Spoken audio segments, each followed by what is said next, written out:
일단 이런 걸 보면 여성들이 맨날 나쁜 거는 여자 탓으로 돌리는 것 같아 하는 좀 그런 불편함이 있으시겠죠? 도대체 이 큰 음녀는 누구를 말하는 걸까요?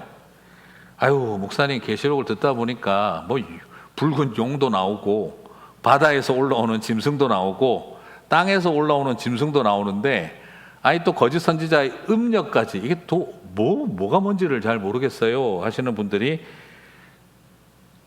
있겠죠. 네. 네, 몇 분이 질문을 하시더라고요. 이게 참 헷갈린다고도 이야기를 하셨어요. 그러면 여러분, 우리를 헷갈리게 하는 존재는 어떤 존재이겠습니까? 뱀, 붉은 용, 사탄은 명확하게 악이고, 두 번째, 세계 제국과 황제도 바다에서 올라온 짐승도 악인데, 우리를 헷갈리게 하는 존재는 어린 양 흉내를 내고 있는 세 번째의 짐승이에요.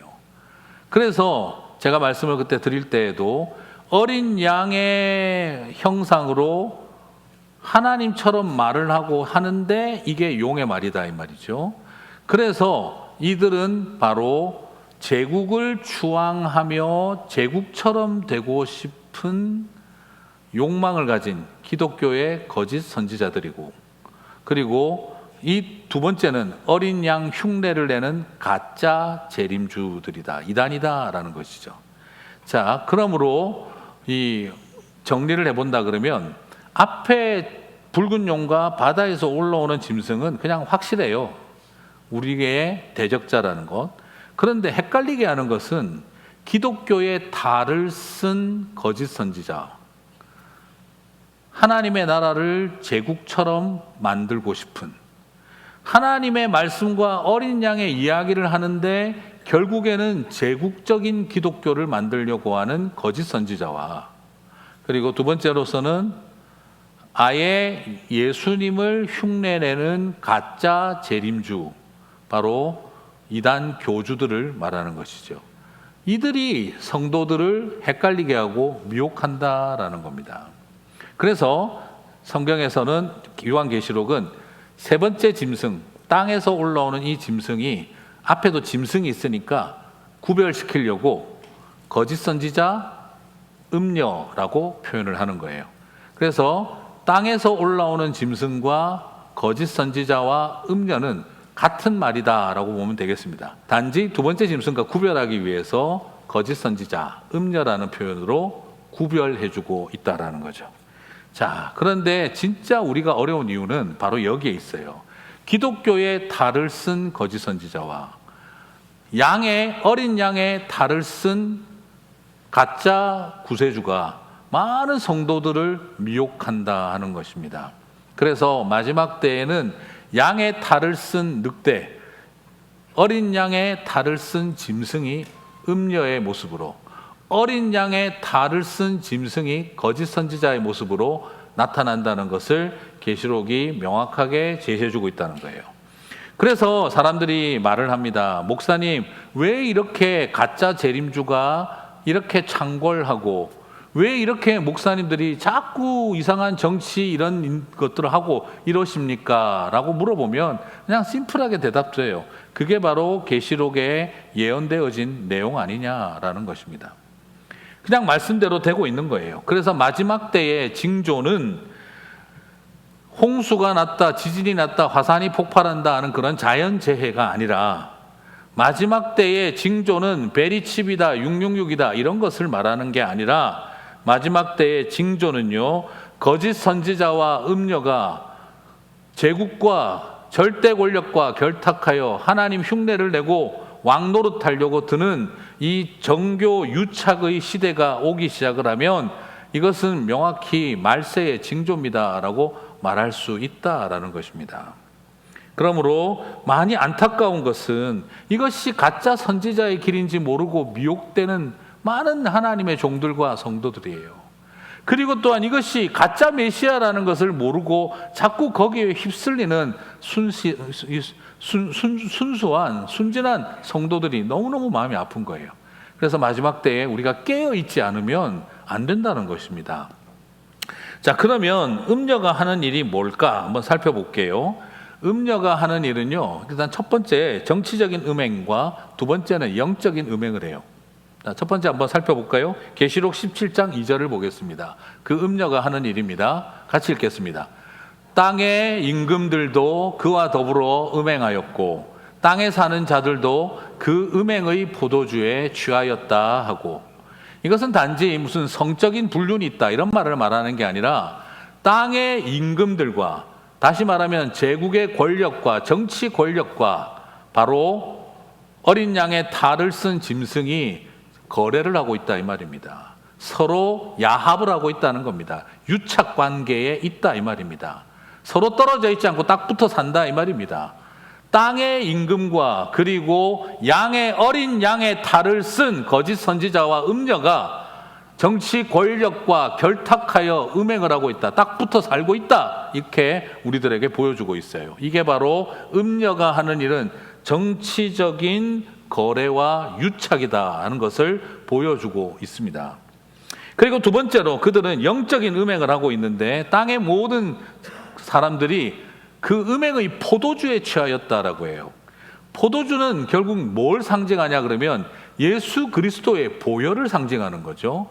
그러니까 이 가짜 어린 양은요, 보혈의 흉내를 낸다 이 말입니다. 자기가 마치 보혈의 능력을 줄 것처럼 한다 이 말이에요. 그래서 사람들이 그것을 바라보며 우와, 저분이야말로 보혈의 능력으로 우리에게 다가오는구나 라고 착각하게 만들어준다는 거예요. 그런데 그가 주고 있는 포도주는 뭐겠습니까? 축복의 포도주, 번영의 포도주, 성공의 포도주, 제국의 욕망을 종교적인 이름으로 물세탁시켜줄 수 있는, 세탁시켜주는 그런 가짜 축복을 논하고 있다 이 말입니다. 사람들이 거기에 취하기 시작한다는 거예요.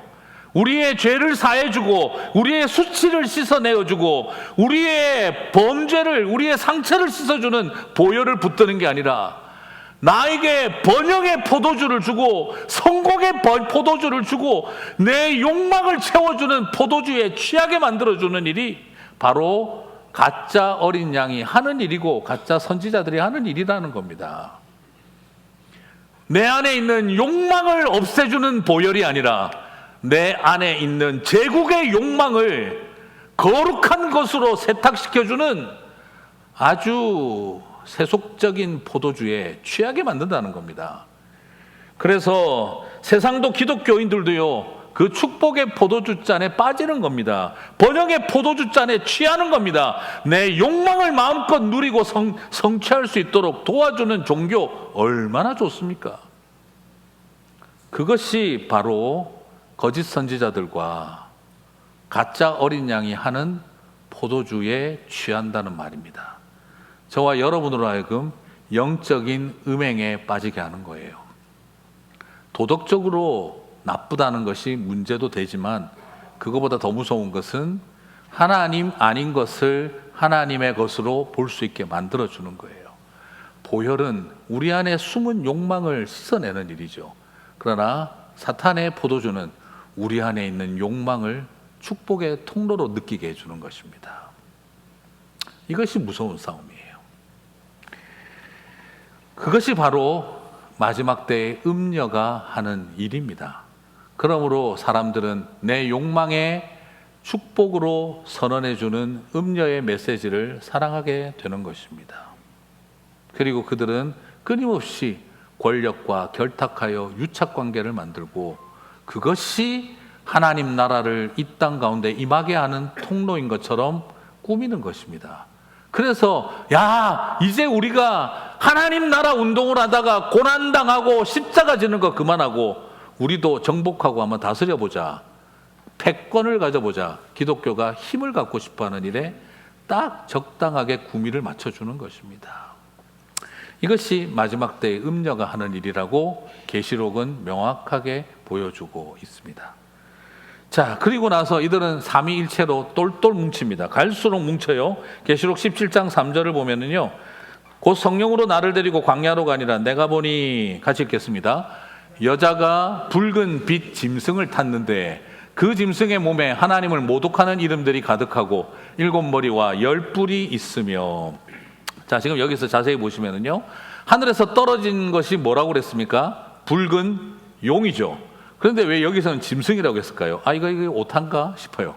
근데 이게 지금 사탄은 붉은 용으로 떨어졌고 바다에서 올라온 짐승은 7머리와 10뿔이 있는 거죠. 그런데 지금 이 두 개가 어떻게 됐어요? 독수리 오형제 같이 합체를 했습니다. 메칸더 V 하듯이 지금 합체를 했어요. 완전히 붉은 용과 바다에서 올라온 짐승이 분리가 안 되도록 합체가 되어버렸어요. 그래서 그걸 붉은 짐승이라고 칭하고 있어요. 그리고 또 음료도 어떤 모습이냐면 같이 빨개진 거 같이 빨개져야죠. 그죠? 색깔이 비슷해야죠. 17장 4절을 보시면 그 여자는 자줏빛과 붉은빛 옷을 입고 금과 보석과 진주로 꾸미고 손에 금잔을 가졌는데 색깔이 일단 다 어떻습니까? 붉은색과 자줏빛으로 완전히 통일체를 이루고 있어요. 그래서 사탄과 제국이 붉은 짐승으로 합체를 하고 그 위에 음녀는 빨간 옷 입고 같이 올라타서 온몸에 금과 보석과 진주를 꾸미고 손에 금잔을 들고 나타났다 이 말입니다. 왕족 원단으로 칭칭 감고 금과 보석과 진주로 칭칭 두르고 지금 신나게 쾌지나 칭칭나네 하고 있는 것을 볼 수가 있습니다. 황제 흉내 다 내고 있어요. 자, 이제 이걸 보고 나면요, 이단의 교주들이 왜 맨날 골룡포 입고 황금 왕관 쓰고 온몸에 보석과 진주 달고 잔을 들고 나타나는지 이제 이해가 가시죠? 이 창의력 없는 인생들 정말 근본이 똑같습니다. 어떻게 하는 것마다 다 똑같아요. 그죠? 안상홍 어머니, 독생녀 한학자 씨, 문선명 씨, 이만희 씨 항상 보면 골룡포 같은 거 입고 머리에 황금 관 쓰고 그리고 막 손에 금잔 들고 막 여기다가 보석 같은 거 달고 정말 실체가 어떻게 하나도 안 변하는지 모르겠어요. 그리고 고급 승용차 타고 가끔씩 흰말도 타고 참 창의력 없는 이 사탄의 동일체가 그대로 보입니다. 그런데 이런 일이 하나님의 일인 것처럼 말을 하고 있으니 이게 바로 종말의 길이구나 하는 걸 보게 되는 것입니다. 이것이 바로 큰 무당들의 황제 놀이입니다. 바로 종교와 정치의 유착이에요.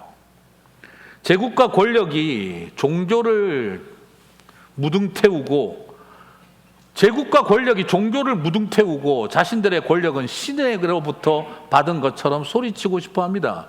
그리고 또한 종교는 제국과 권력을 올라타서 자기들의 말이 온 세상의 말처럼 듣게 되는 그 권력의 힘을, 종교의 힘을 누리고 싶어 합니다. 참 답답한 노릇이에요. 권력과 제국은 종교를 무등태워서 자신들의 권위를 얻으려고 하고 종교는 제국과 권세에 등을 올라타서 온 세상에게 내 말 들으라고 소리를 지르고 있는 것입니다. 그래서 큰 무당의 놀이터가 어느 틈에 정치가 되고 권력가들은 그 무당을 등에 업고 자신들이야말로 신의 뜻을 나타내는 것처럼 위장하고 싶은 것이죠. 무당 같은 종교 지도자들은 이 음녀처럼 되려고 지금도 애를 쓰고 있습니다. 그것이 슬픔이고 고통입니다. 많은 음녀들이 이 큰 음녀의 딸이 되어 그 길을 따라가고 있는 것은 아닌지 오늘날 우리 시대의 신앙을 보면 슬픔이 밀려올 수밖에 없습니다. 이런 일이 일어나는데 사람들은 참으로 그것을 참 하나님의 선지자인 것처럼 마치 참 메시아가 온 것처럼 착각을 하니 어떻게 해야 될지를 모르겠다. 그래서 요한이요 그 음녀의 이름을 비밀이라고 합니다. 17장 5절 그의 이마에 이름이 기록되었으니 비밀이라. 이 말은 안 알려준다 이런 게 아니에요. 미스테리라는 거예요. 큰 바벨론이라 땅의 음녀들과 가정한 것들의 엄이라 하였더라. 하도 요한이 이 음녀의 이름을 뭐냐 미스테리라고 붙여놨어요. 헬라어 원어로 보면 그냥 기가 막히는 어이없는 불가사의할 정도로 어이없는 이름이라는 뜻이에요. 어이없는 것이라는 뜻이에요. 영어로 미스테리라고 번역을 해놨습니다. 이건 뭐 비밀입니다 하는 이런 수준의 이야기가 아니고 진짜 미스테리다. 어떻게 저런 거짓 선지자를 사람들이 참 하나님의 종으로 여기고. 그래서 요한은요, 이 음녀의 이름을 미스테리라고 붙여놓고 워드플레이를 좀 합니다. 계시록 17장 6절에서 때 내가 보매 이 여자가 성도들의 피와 예수의 증인들의 피에 취한지라 내가 그 여자를 보고 놀랍게 여기고 크게 놀랍게 여기니. 이게 뭐냐면요, 참 너무너무 나는 이게 기이하다, 이름이 미스테리다 하고 있는 걸 보면 그 음녀는 말이야, 보혈의 능력과 보혈의 피가 아니라 증인들의 피에 취해 있는 살인자인데, 하나님의 백성과 제자들의 피를 흘리게 만드는 피에 취해 있는 존재인데 어떻게 사람들은 그를 하나님의 참 종으로, 하나님의 메시아로 여길 수가 있을까? 기이하고 기이하고 기이한 일이로다. 그래서 헬라어로도 보면 미스테리라는 이름을 가진 이 여성을 향한 사람들의 모습을 보면 말불하다라고 되어 있는 거예요. 워드플레이를 하고 있는 것입니다. 그래서 나는 미스테리라고 이름을 지을 수밖에 없고, 이들에게 귀를 기울이는 사람들을 보고 있으면 나는 말불밖에는 할 말이 없다. 뭐라고 중얼중얼 하는지 모르겠다 할 정도로 말불하고 있다. 경이롭고 신기하고 기이하다라는 겁니다. 그래서 악한 거짓 선지자와 가짜 재림주에게 넘어가면 지갑 안에 페니까지 쪽쪽 빨아먹는 것이고, 내 인생의 수고와 땀방울과 열매들 다 빨아먹는 것이고, 우리의 삶의 신앙과 지난 세월 살아왔던 아름다웠던 신앙의 여정 다 빨아먹는 것입니다. 그런데 우리가 거기에 지갑 갖다 바치고 인생을 갖다 바치고 그리고 나의 신앙의 여정을 다 빨리는 것입니다. 사랑하는 성도 여러분, 보혈의 은혜로 충만한 것과 사망의 피에 취해 있는 것은 완전히 다릅니다. 꼭 기억하십시오. 옛날부터 우리 한국에 광고가 있었습니다. 유사품에 주의하세요. 이렇게 한 몸이 되어 독수리 오형제 합체하듯 해서 어린 양과 교회에 덤빕니다. 한두 번 전투에 승리해서 피맛을 본 이 뱀파이어처럼 덤빕니다. 계시록 17장 13절을 보니 그들이 한 뜻을 가지고 자기의 능력과 권세를 짐승에게 주더라. 전문 용어로 몰빵했다 이 말입니다. 자기들끼리 똘똘 뭉쳤습니다. 한 뜻을 가지고 뭉쳤습니다. 놀란 모습이죠. 주인공에게 완전히 패배할 일진연합 그대로 제대로 일어나고 있습니다. 그러나 여러분, 이렇게 미스테리하고 기가 찰 일들이 계속 일어나고 있지만, 그러나 결과는 어떻습니까? 전혀 미스테리하지 않습니다. 명확합니다. 주님이 승리하십니다. 계시록 17장 14절 그들이 어린 양과 더불어 싸우려니와 어린 양은 만주의 주시오 만왕의 왕이심으로, 같이 읽겠습니다. 그들을 이기실 터이요 또 그와 함께 있는 자들 곧 부르심을 받고 택하심을 받은 진실한 자들도 이기리로다. 그렇습니다. 예수 그리스도께서 그들이 아무리 미스테리하게 군다 하더라도 결과는 미스테리할 것이 없습니다. 명확하게 이기시며 그리고 저와 여러분도 승리하게 될 줄 믿습니다. 그렇습니다. 자, 그런데 이제 마지막 미스테리한 일이 하나 더 남았습니다. 진짜 이건 희한한 이야기예요. 여러분, 계시록 17장 1절 시작할 때 음녀의 심판을 너에게 보이리라 했잖아요. 그죠? 그러면 하나님이 음녀를 어떻게 하실까? 궁금하잖아요. 그죠? 어떻게 심판하실까? 도대체 어떻게 하시길래 음녀를 제대로 심판하실까? 그런데 음녀가 어떻게 심판을 당하느냐면 하나님은 손도 안 대시는데 심판을 받아요. 계시록 17장 16절입니다. 바로 사탄의 자중질환입니다. 같이 읽겠습니다. 내가 본 바 이 열불과 짐승은 음녀를 미워하여 망하게 하고 벌거벗게 하고 그의 살을 먹고 불로 아주 사르리라. 여러분, 음녀의 심판을 보여주겠다라고 했잖아요. 그죠? 그러면 하나님이 이 음녀를 심판하는 내용이 나올 줄 알았는데 놀랍게도 음녀를 심판하는 일에 하나님은 손도 안 대도 됩니다. 어떻게 되죠? 권력에 미친, 하나님처럼 되고 싶은 욕망에 사로잡힌 이들은 결국 자중질환이 일어나서 종교의 거짓 선지자들과 이단의 교주들을 꼬리 자르기 해버린다 이 말입니다. 그래서 그들을 망하게 하고 죽이고 살을 먹고 불로 살라버릴 것이다 라고 말하고 있는 거예요. 이것을 보면 결국에는 뭘까요? 여러분, 자신의 욕망을 위하여 연합한 사람들이 오래가는 것을 저는 본 적이 없습니다. 절대 권력을 향한 욕망을 갖고 연합하고 일진이 연합하면은요, 그거 끝까지 갈까요? 욕망을 위해 연합한 사람들이 끝까지 가는 걸 본 적이 없습니다.